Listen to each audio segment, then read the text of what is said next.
The wedding dress was perfect. The pack was assembled. The vows were written. And then, standing at the altar in front of 300 witnesses, Alpha Marcus looked into Aria's eyes and said the 4 words that shattered her world. I reject you, Aria. But rejection wasn't the end of Aria's story.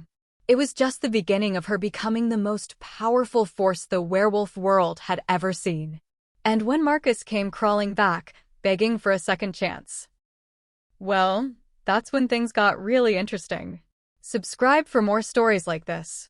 Before we dive into Aria's incredible journey from rejected bride to legendary alpha queen, don't forget to subscribe to our channel. Hit that subscribe button and turn on notifications so you never miss our werewolf romance stories. We post new stories featuring rejected mates who become powerful, alphas who realize their mistakes too late, strong female leads who don't need saving, epic revenge and redemption arcs, and so much more werewolf romance. Your support helps us create more content. Subscribe now and join our pack of romance lovers. Now, let's get into Aria's story. Chapter 1: The Rejection.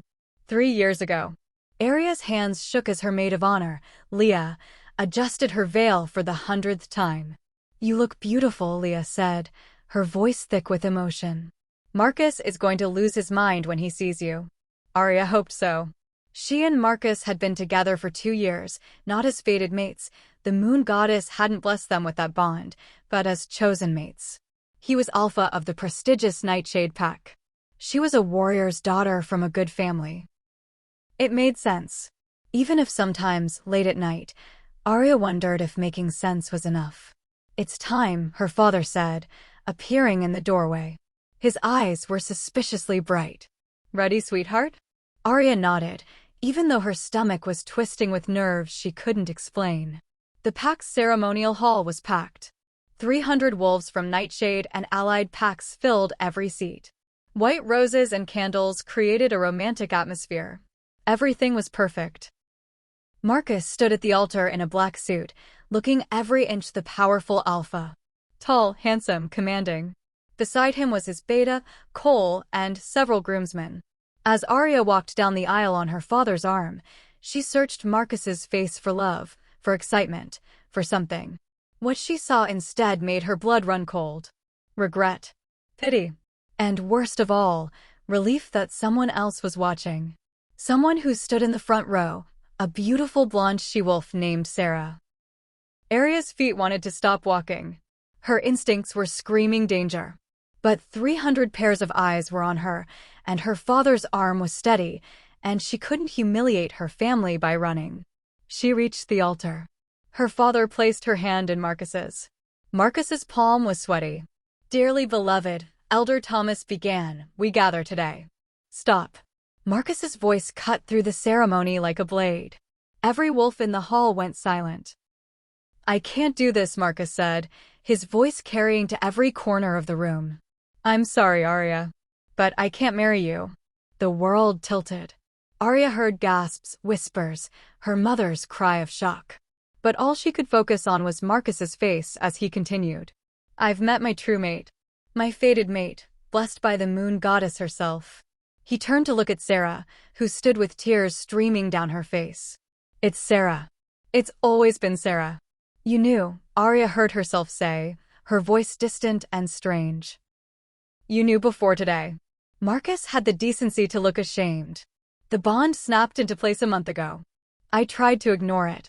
Tried to honor our commitment. But I can't deny the moon goddess's will. A month? Aria's voice rose. You've known for a month and you let me plan this wedding? Let my family spend a fortune?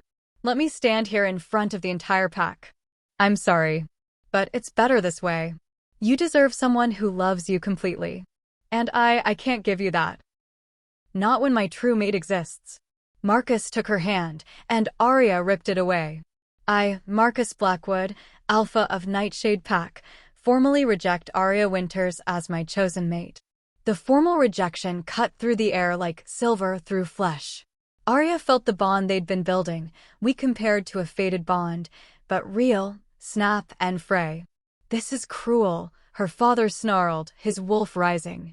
You humiliate my daughter publicly. I release her to find her own true mate, Marcus continued, ignoring the angry growls rippling through Aria's family section. I'm sorry, Aria. Truly. But this is for the best.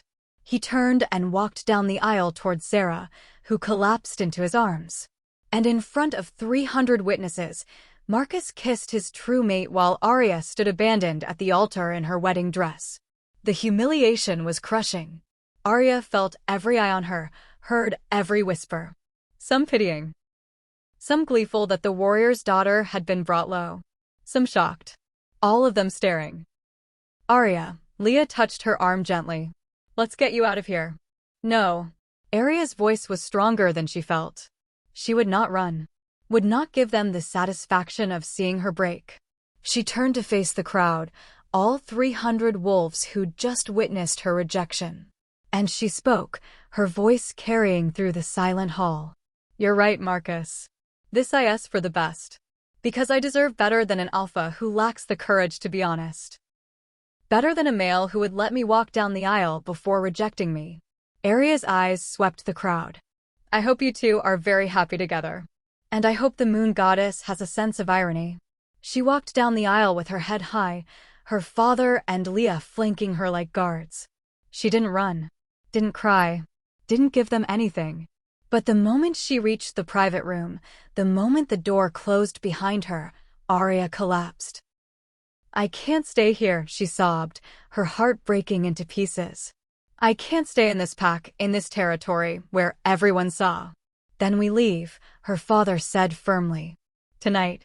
We pack up and we go somewhere new. Somewhere you can start fresh. But your position means nothing compared to my daughter's well-being. He knelt before her, wiping her tears. We'll go to the Western Territories. Your uncle leads the Crimson Dawn pack. He'll take us in. I'm so sorry, Dad. For the embarrassment, the money, everything. Hush. You have nothing to apologize for. Marcus is the one who should be ashamed. Her father's eyes flashed amber with his wolf's rage. And someday, he'll regret this. I promise you that. Present day. Aria stood on the balcony of her new home, watching the sun rise over Crimson Dawn territory. 3 years had passed since the rejection. 3 years of transformation. She'd arrived broken, humiliated, convinced she was worthless. Her uncle, Alpha Damien, had taken one look at her and said, "You're going to train hard. Until you're so strong that no one will ever dare make you feel small again." And she had. Aria trained with the elite warriors. She learned strategy from the beta. She studied pack law, politics, and diplomacy. She pushed herself harder than anyone else, driven by the memory of standing alone at that altar. But the real transformation came from an unexpected source, the ancient texts in Alpha Damien's library. Aria had always been drawn to history, to the old ways. While recovering from her rejection, she'd spent hours reading about the original werewolves, about powers that modern wolves had forgotten or dismissed as myth. One text in particular caught her attention, the Chronicle of the First Wolves, which described alphas who could command not just their own pack through the pack link, but any wolf they encountered. True alphas, they were called, wolves whose power came from within rather than from pack position. It's just a legend, Alpha Damien had said when Aria asked. No one's been a true alpha in centuries. But Aria kept reading, kept researching. And late one night, while meditating in the forest as the ancient text described, she felt something inside her wake up. Power. Raw, ancient, absolute. It flooded through her veins like liquid fire, and when she opened her eyes, they were glowing pure white. She was a true alpha. Over the past year, Aria had learned to control her power. She could command any wolf, regardless of pack affiliation.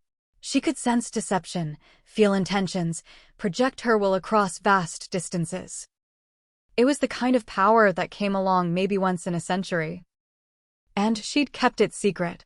Only Alpha Damien knew, and he'd sworn to protect her secret until she was ready to reveal it. Aria? She turned to find her uncle on the balcony. Alpha Damien was in his 50s, silver threading his black hair, but still powerful and imposing. "The Council of Alphas is meeting next week," he said. "They've requested your presence as my advisor. It's time to introduce you to the political side of pack leadership." "Nightshade Pack will be there," Aria said quietly. "Marcus will be there." "Yes." With his new Luna, Sera. They completed their mate bond shortly after the wedding. Damien's expression was gentle. "Are you ready to face him?"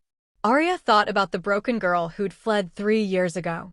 Then she thought about the woman she'd become, a trained warrior, a brilliant strategist, and a true alpha whose power was unprecedented. "Yes," she said. "I'm ready." The council meeting was held in neutral territory, a massive lodge that served as the political center for all Western packs. Alphas from 20 territories gathered with their Lunas, Betas, and advisors. Aria arrived with her uncle, wearing elegant black pants and a crimson silk blouse, crimson dawn colors. Her dark brown hair fell in waves past her shoulders. She'd learned to carry herself with confidence, with power that had nothing to do with her wolf rank. She felt Marcus before she saw him. The mate bond they'd almost completed still had faint echoes, enough that she could sense his presence. And when he entered the grand hall, her eyes found him immediately. He looked the same. Tall, handsome, commanding in his alpha way. Sera walked beside him, beautiful and glowing with the satisfaction of a completed mate bond. Marcus's eyes scanned the room and landed on Aria. He froze, his expression cycling through shock, recognition, and something that looked like regret. Aria met his gaze steadily, no emotion on her face. Then she deliberately turned away, focusing on her uncle's conversation with another alpha. "Is that Aria Winters?" She heard someone whisper. "Marcus's rejected bride? She's with Crimson Dawn now. Damien's advisor. She looks different. Stronger." Aria ignored the whispers. She'd learned that power wasn't about proving anything to anyone. It was about knowing your worth and never compromising it. The council meeting covered routine matters, territory disputes, rogue activity, trade agreements. Aria participated when relevant, her insights sharp and valuable. She felt several alphas watching her with new respect. And she felt Marcus's eyes on her constantly. During a break, he approached. Aria watched him come, her face impassive. "Aria," Marcus said, his voice uncertain. It's good to see you." Alpha Blackwood. Her tone was polite but cold. "I heard you've been doing well. Damien speaks highly of you." "I'm glad to hear it." "Look, I know things ended badly between us." "Things didn't end badly," Aria interrupted, her voice like ice. "You rejected me at our wedding in front of 300 witnesses. You humiliated me publicly after lying to me for a month. Those are facts, not interpretations." Marcus flinched. "I was trying to do the right thing. The mate bond. Could have been explained privately. Could have been addressed before the wedding. Could have been handled with even a shred of respect for me or my family." Aria's eyes were hard. "But you chose humiliation. You chose to make a spectacle of my pain. So no, Marcus. We have nothing to discuss." She walked away, leaving him standing there. And she felt nothing. No pain, no anger, no regret. She'd moved past him completely. What she didn't see was the realization dawning in Marcus's eyes. The recognition that he'd lost something precious. Chapter 2: The True Alpha Revealed. The council meeting's second day brought unexpected drama. A territorial dispute between two smaller packs, Silver Ridge and Mountain Peak, had escalated to the point of violence. Both alphas were present, both were furious, and both were seconds from shifting and fighting in the council hall itself. "This is unacceptable," Alpha Warren of Silver Ridge snarled. "They've been hunting on my territory for months. Because your pack drove our prey across the border," Alpha Nicole of Mountain Peak shot back. "We're just following our food. You're poaching, and I'm done tolerating it." The two alphas began to shift, their wolves rising. Other alphas intervened, trying to separate them, but the rage was too intense. And then Aria spoke. "Stop." The single word cracked through the room like a whip. But it wasn't just her voice, it was her power, her true alpha command that no wolf could resist. Every wolf in the room froze. Warren and Nicole, half-shifted, stood completely still. Even the powerful alphas looked confused, finding themselves unable to move against her command. Aria stood, her eyes glowing pure white, the mark of a true alpha. Power radiated from her in visible waves. "You will not fight in this council," she said, her voice carrying absolute authority. "You will not let your pride destroy what we've built here. You will sit down and discuss this like rational leaders." Warren and Nicole, powerful alphas in their own right, sat down immediately, compelled by her command. The room erupted in whispers. "True alpha? That's impossible. I've never seen that power." Marcus was staring at her with absolute shock.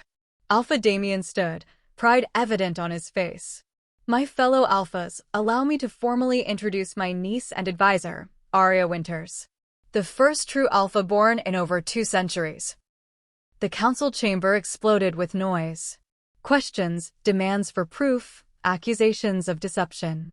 But Aria simply stood there, her white glowing eyes surveying them all, her power unmistakable. "How long?" asked Alpha Chin, one of the eldest council members. "I awakened to my power a year ago," Aria said, releasing her command. The frozen wolves could move again, though Warren and Nicole remained seated, looking shaken. "I've been training to control it. This is the first time I've used it publicly." "True alphas are born, not made," another alpha challenged. "How do we know this isn't some trick?" "Because she can command any of you," Damien said simply. "Right now. Without pack bonds." That's the definition of true alpha, absolute authority that transcends pack affiliations. "Prove it," Warren said, though his voice was less hostile now. "Command me to do something." Aria's eyes met his. "Alpha Warren, raise your right hand and hold it over your heart." Warren's hand moved immediately, involuntarily. He stared at his own hand in shock as it pressed over his heart, unable to lower it until Aria released him from the command. "Satisfied?"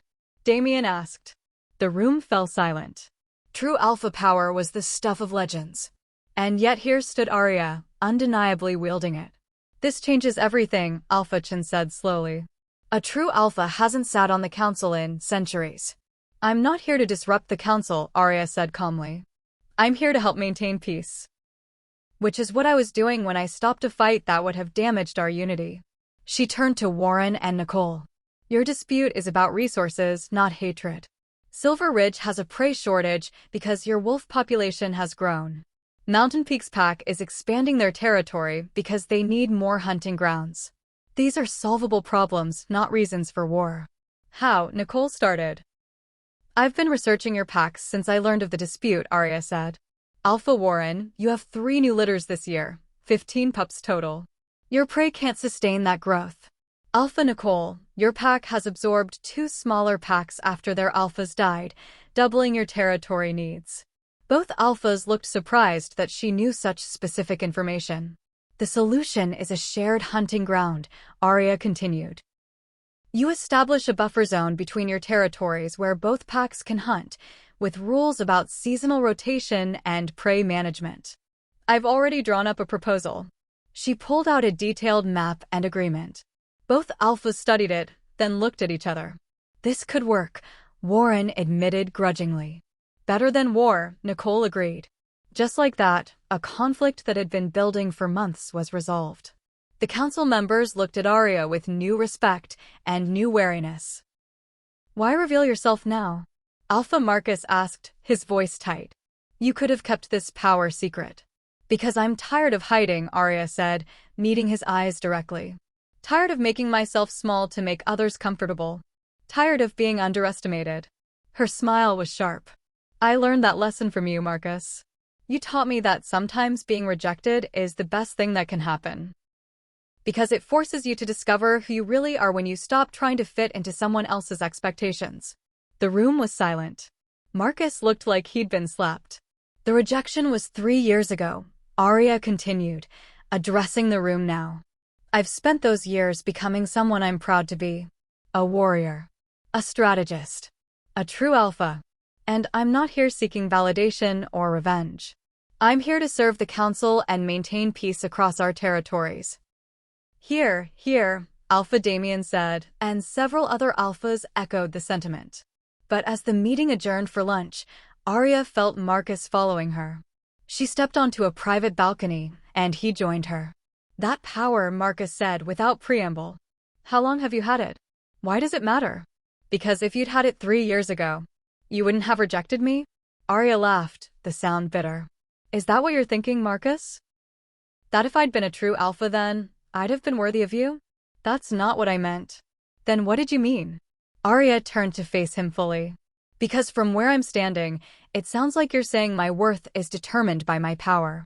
That I wasn't enough as I was, but now that I'm a true alpha, suddenly I'm interesting again. I made a mistake, Marcus said, the words rushing out. I see that now. The mate bond with Sera, it's not what I expected. She's my fated mate, yes, but you were my partner. My equal. You challenged me, made me better. I didn't appreciate that until it was gone. And now you think you can just, what? Take it back? Undo the rejection? Aria's eyes flashed white. That's not how this works, Marcus. You made your choice. You chose her, chose to humiliate me, chose your comfort over my dignity. And I've spent 3 years dealing with the consequences of your choice. I don't owe you anything. Not forgiveness, not understanding, not a second chance. Aria, please. No. Her voice was firm. You had me at your side for 2 years. You had my loyalty, my love, my commitment. And when it mattered most, you proved I couldn't trust you. You don't get to come back now that I've become powerful and pretend you care. You just want what you can't have. Sera appeared in the doorway, her expression tight. Marcus? They're waiting for us. Marcus looked between Aria and his mate, conflict written across his face. Then he turned and followed Sera, leaving Aria alone on the balcony. Aria took a deep breath, feeling free. For 3 years, she'd wondered what she'd say to Marcus if she saw him again. Would she yell? Cry? Demand answers? Instead, she told him the truth with no emotion clouding her words. And it felt good. Felt powerful in a way that had nothing to do with her true alpha abilities. She didn't need his validation. Didn't need his regret or his apologies. She'd already moved on. Chapter 3: The Alpha's Mistake. Over the next month, word of Aria's true alpha status spread through the werewolf world like wildfire. She received requests for mediation from packs across the region, invitations to join various councils, even marriage proposals from alphas seeking to ally themselves with her power. Aria turned them all down. She had no interest in being anyone's political prize, but she did accept the council's request to serve as an official mediator. Her ability to command compliance made her invaluable for resolving disputes without bloodshed. She was mediating a border conflict when Marcus appeared. We need to talk, he said, his alpha command trying to compel her. Aria's eyes flashed white, and his command shattered against her power like glass against stone. Your commands don't work on me, Marcus. They never will. I'm a true alpha. Your authority means nothing. The warriors from both packs watched with barely concealed shock. An alpha's command being dismissed so easily was unheard of. Fine. Then I'm asking. Please. Give me 5 minutes. Aria considered refusing. But there were witnesses, and she wouldn't give anyone ammunition to call her petty or vindictive. 5 minutes. After I finish here. She completed the mediation, another successful resolution that left both packs satisfied, then followed Marcus to a private area. Sera and I are having problems, Marcus said without preamble. That's not my concern. I know. But I need to say this, need you to understand. The fated mate bond, it's not what everyone says. It's not automatic happiness or perfect compatibility. It's just chemistry. Attraction. The moon goddess ensures we can produce strong offspring, but she doesn't guarantee we'll actually like each other. And you don't like Sera? I do. But it's not the same as what we had. You and I built something, trust, partnership, friendship. The mate bond with Sera is intense, but shallow. We don't connect the way you and I did. That's unfortunate for you, Aria said coldly. But it's still not my problem. I made a mistake. I see that now. I let pack politics and the mystique of fated mates blind me to what really mattered. Marcus stepped closer. I should have chosen you. Should have told Sera we couldn't act on the mate bond, that I'd already made a commitment to you. You absolutely should have, Aria agreed. But you didn't. And now you have to live with that choice. What if I rejected Sera? Broke the mate bond with her and came back to you? Aria stared at him in disbelief. Are you serious? You'd do to her what you did to me? Publicly humiliate another woman because you're unhappy? It's not about humiliation. It's always about humiliation when you reject someone, Marcus. Aria's power flared, making the windows rattle. Do you not understand the damage you did? I spent 3 years rebuilding myself from what you destroyed in that single moment. 3 years proving to myself and everyone else that I wasn't worthless just because you rejected me. And now you want to do the same thing to Sera? Because what? You're bored. You miss having someone who actually challenges you? I love you, Marcus said desperately. I didn't realize it until you were gone, but I do. I love you, Aria. I made the worst mistake of my life when I let you go. You didn't let me go. You threw me away. Aria's voice was steady despite the emotion underneath. And I'm grateful. Because if you hadn't, I'd never have discovered my true power. I'd never have become who I was meant to be. I'd have spent my life trying to be enough for you, never realizing that I was already more than enough. So there's no chance? No possibility of us trying again? None. Aria met his eyes steadily. Even if you weren't mated to Sera, even if you were free, I wouldn't take you back, Marcus. Because you showed me who you are when things get difficult. You run. You choose the easy path. You break commitments when something shinier comes along. And I deserve better than that.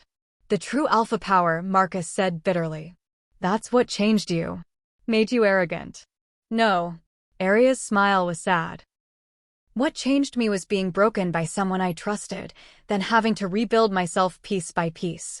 The power came later. But the strength, the confidence, the absolute certainty of my worth, that came from surviving what you did to me. So thank you, Marcus. Thank you for rejecting me. Because you forced me to become extraordinary.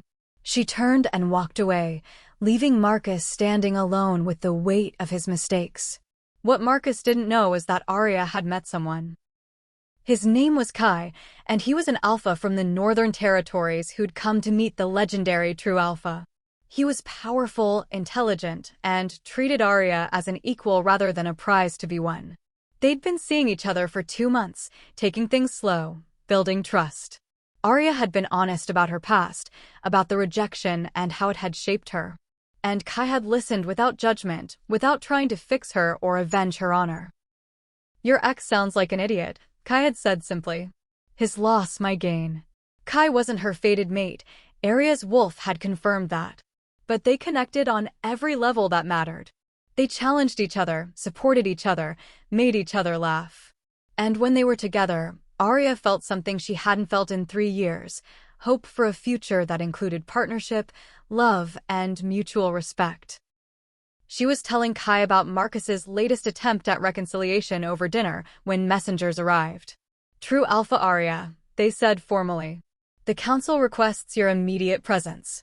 There's been an attack. The Northern Ridge Pack had been ambushed by rogues, over 50 organized attackers who'd struck at dawn. The pack was in chaos, their alpha wounded, their defenses shattered. Aria arrived with Kai and a team of warriors from Crimson Dawn. What she found was horrific: dead wolves, destroyed homes, survivors traumatized and terrified. Who's in charge? Aria asked. I am, said a female warrior, her arm in a makeshift sling. Beta Claire. Our alpha is unconscious. His Luna is trying to hold the pack together through the pack link, but it's not enough. They're panicking, and we have wounded who need transport to better medical facilities. I can help, Aria said. But I need your permission to use my true alpha authority on your pack members. You have it. Please. We need help. Aria's eyes glowed white as she projected her voice through every pack link in Northern Ridge. Her power allowed her to speak to them all, regardless of pack bonds. This is True Alpha Aria. I'm here to help. Everyone stay calm. Follow Beta Claire's instructions. The danger has passed. You're safe. The panicking pack members immediately calmed, her command overriding their fear. That's incredible, Claire breathed. I can feel them settling. Over the next 12 hours, Aria coordinated rescue efforts, medical evacuations, and temporary housing. She used her true alpha power to maintain order, to prevent panic, to ensure everyone followed the emergency protocols. Kai worked beside her, his own alpha experience invaluable. Together, they transformed chaos into organized relief. By sunset, the situation was under control. The wounded were being treated, the dead were being honored, and the pack was beginning to recover. You saved us, Claire said, tears streaming down her face. Without your help, we'd have lost so many more. It's what I'm here for, Aria said gently. To help when packs need it most. That night, exhausted and covered in soot, Aria collapsed against Kai. That was intense. You were amazing, Kai said, kissing her forehead. The way you took control, the way you organized everything, that's true leadership, Aria. Not just power, but compassion combined with competence. I couldn't have done it without you. We make a good team. Kai's expression turned serious. Which is why I want to ask you something. And before you answer, know that I'm asking because I want to, not because of your power or your status or anything political. Okay, be my Luna. My mate. Not because the moon goddess destined it, but because we choose it. Because we work well together, because we respect each other, because we could build something real. Kai took her hands. I'm not promising it'll be easy or perfect. But I am promising I'll never humiliate you, never betray you, never make you feel less than. What do you say? Aria looked at this male who'd proven himself over and over. Who treated her as a partner. Who saw her strength as an asset rather than a threat. Yes, she whispered. Yes, I'll be your Luna. Their kiss was sweet and certain, a promise of a future built on choice rather than fate. Chapter 4: The Queen's Crown. The news of Aria's engagement to Kai spread quickly. Reactions were mixed. Some celebrated the union of two powerful alphas. Others questioned whether a true alpha should mate outside the traditional fated bond. Marcus's reaction was the most dramatic. He arrived at Crimson Dawn territory, demanding to see Aria. Alpha Damien tried to turn him away, but Aria agreed to meet him. She was curious what he had to say. They met in a neutral garden, with Kai present at Aria's side. You can't mate him, Marcus said without preamble. He's not your fated mate. Neither were you, Aria pointed out. We were chosen mates, remember? That was different. How? Because you were the one choosing? Aria's voice was sharp. You don't get to decide who I mate, Marcus. That ship sailed 3 years ago when you rejected me at our wedding. I made a mistake. I've admitted that. But mating another alpha when you could be out there searching for your true mate. I'm done searching, Aria said firmly. I'm done waiting for some mystical bond to tell me who I should love. I'm choosing Kai because he's proven himself worthy of my trust, my respect, and my love. Because we build each other up instead of tearing each other down.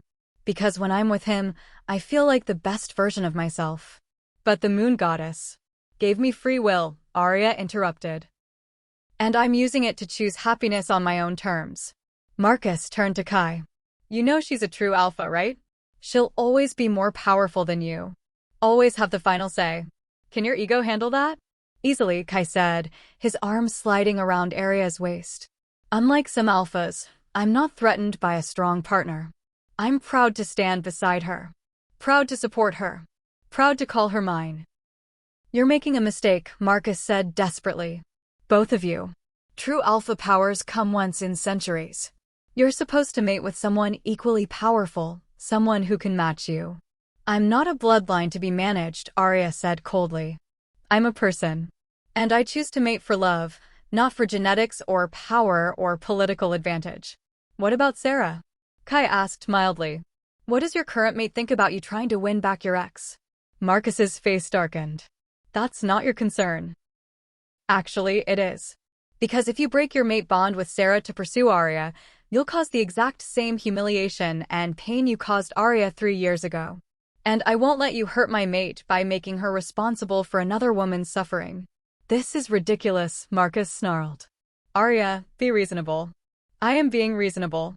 I'm choosing happiness over obligation, love over politics, and partnership over power games. Aria's eyes flashed white. This is your last warning, Marcus. Stay away from me. Stop pursuing me. Accept that I've moved on and you need to do the same. If you contact me again, I'll file a formal harassment complaint with the council. Am I clear? Marcus stared at her for a long moment, conflict and regret warring on his face. Then he turned and left without another word. Aria sagged against Kai. That was harder than I expected. You did great. Set firm boundaries, didn't waver. Kai kissed her temple. I'm proud of you. 3 months later, Aria and Kai had their mating ceremony. It was everything Aria's first wedding wasn't: intimate, joyful, filled with people who genuinely celebrated their union. Only 100 guests, all close friends and family. No political posturing, no fake smiles, no hidden agendas. When Aria walked down the aisle in a simple but elegant dress, she felt only excitement. No doubts, no fears, no worries that her groom would reject her. And when she reached the altar, Kai's face lit up with pure love and joy. You're beautiful, he whispered. The ceremony was perfect. They exchanged vows they'd written themselves, promising partnership and respect and unwavering support.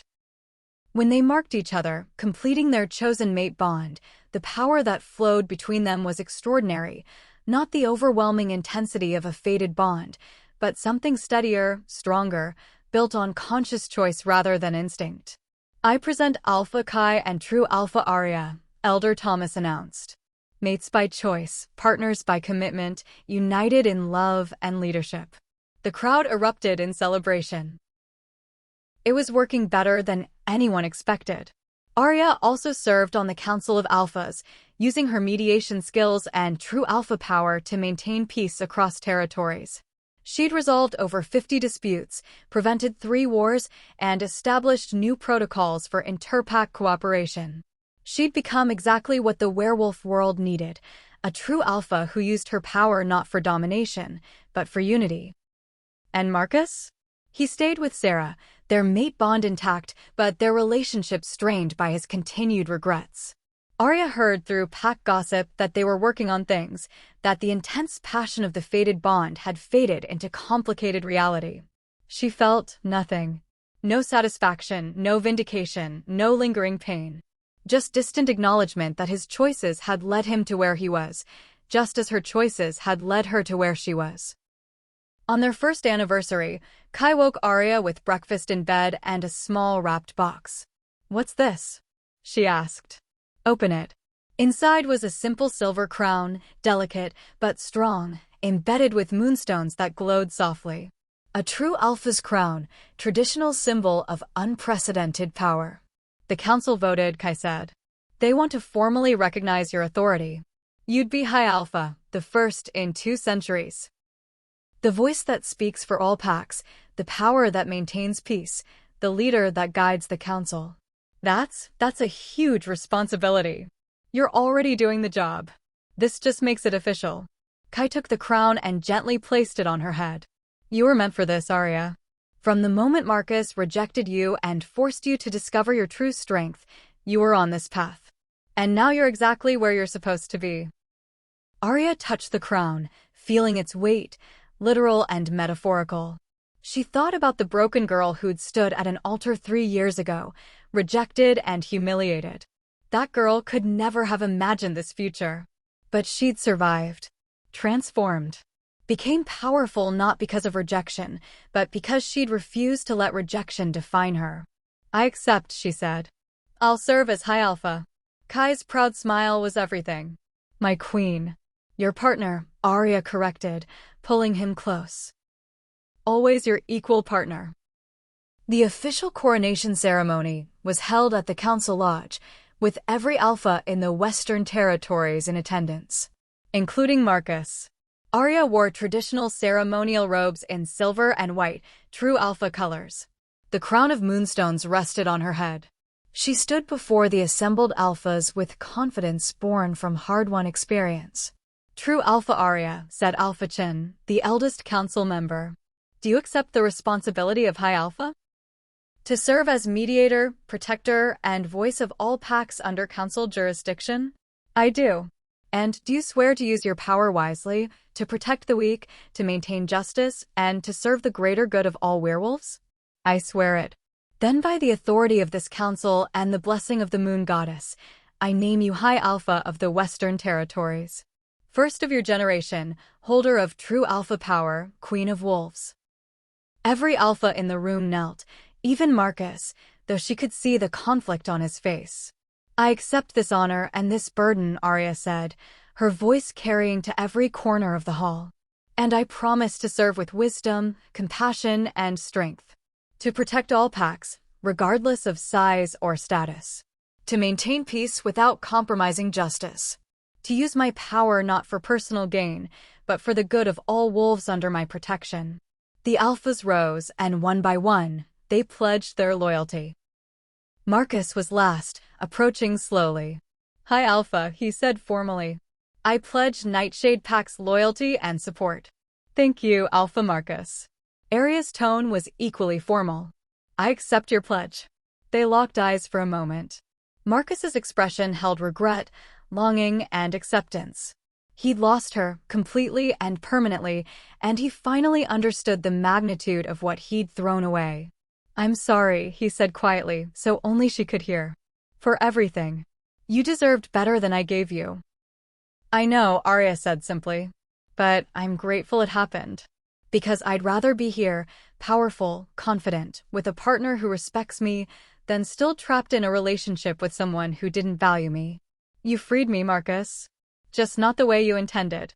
She turned away, dismissing him without anger or bitterness. Just indifference. Because Marcus no longer mattered. His rejection, his regrets, his late-blooming realization of her worth, none of it touched her anymore. She'd moved on. Moved up. Moved forward into a future brighter than anything she could have imagined standing at that altar 3 years ago. As the ceremony concluded and the celebration began, Aria stood with Kai's hand in hers, her crown glinting in the moonlight, her power radiating through the hall. She was High Alpha. True Alpha. Queen of Wolves. And it had all started with a rejection that she'd thought would destroy her, but had instead set her free. The end. From rejected bride to High Alpha, from broken to unbreakable, from humiliated to crowned, Aria's journey reminds us that sometimes the worst moments of our lives are actually the catalyst for our greatest transformations. That being chosen isn't as powerful as choosing ourselves. That true strength comes not from never falling, but from rising every time we do. And that the best revenge isn't getting even. It's becoming so extraordinary that the person who rejected you becomes irrelevant. Don't forget to subscribe. If you loved Aria's story of transformation and triumph, subscribe to our channel for more werewolf romance stories like this. We post new stories featuring strong heroines who don't need saving, alphas who realize their mistakes too late, epic revenge and redemption arcs, fated mates, chosen mates, and second chance romance, powerful women who take control of their destinies. Hit that subscribe button and notification bell so you never miss a story. Your support means everything and helps us create more content. Leave a comment telling us, what would you have done in Aria's situation? Would you have forgiven Marcus? Let us know. Thanks for watching, and we'll see you in the next story.